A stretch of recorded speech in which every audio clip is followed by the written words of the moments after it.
News at 10 o'clock. This is James Alexander Gordon. There's increasing alarm that an all-out war could erupt in Croatia. Up to 30,000 government troops have been mobilized around Krajina, a Serb-held part of Croatia which borders Bosnia. The UN Special Envoy, Yasushi Akashi, is to hold talks in Krajina today to try to defuse what he says is a very dangerous situation. From Zagreb, here's our diplomatic correspondent, Nicholas Witchell. The UN's Yasushi Akashi is on his way now to the Krajinan Serb stronghold of Kanin. Before he left Zagreb, he said he would be warning them that unless they cease their attacks on Bihać and agree to talks about the future of Krajina, the Croatian offensive could be turned directly on them.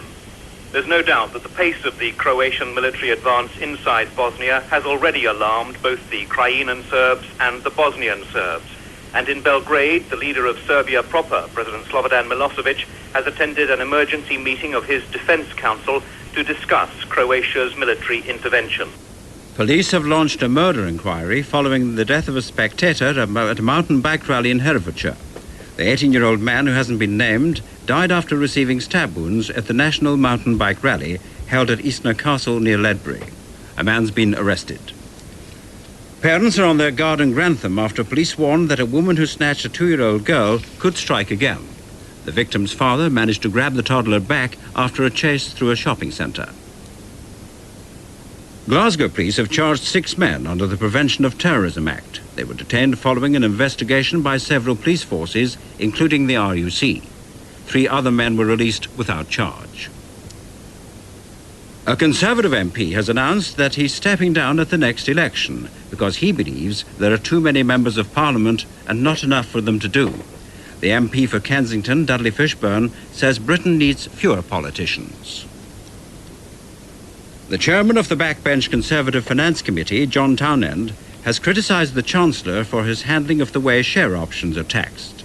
Speaking on GMTV, Mr. Townend suggested that Kenneth Clarke's future and the party's electoral prospects now depended on the November budget, which he said should contain deep public spending cuts. I think it's unfortunate that straight after the leadership election, where we were all trying to unite behind the Prime Minister and have a new start, that we had another banana skin. But I don't think there'll be any long-term significance, and that's why I think the budget is even more important to the government and to Kenneth Clarke. The Department of Education and Employment is relaxing the deadline for councils wishing to take part in the first stage of its voucher scheme for nursery education. Among Tory councils, only Wadsworth and Buckinghamshire have put in tenders to take part. The deadline was originally set for tomorrow.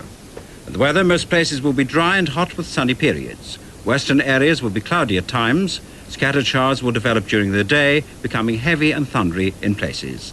BBC News at 3 minutes past 10. Our next at 11.